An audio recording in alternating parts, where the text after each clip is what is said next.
നിങ്ങൾ മനസ്സിലാക്കേണ്ട മറ്റൊരു കാര്യം കൂടിയുണ്ട്.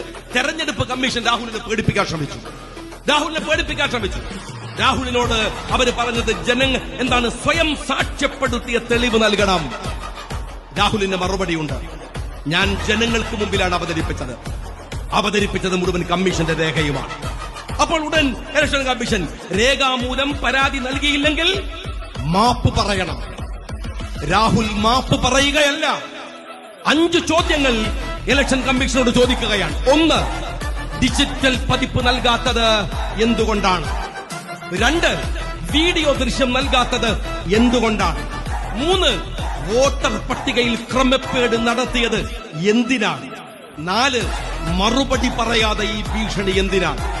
5, BJPയുടെ ഏജന്റ് പണിയെടുക്കലാണോ കമ്മീഷന്റെ പണി? ഞാൻ നിങ്ങളോട് പറയുന്നത് ഇത് ആർജവമാണ്, ജനാധിപത്യത്തിന്റെ പൊരുതലിന്റെ ആർജവമാണ്.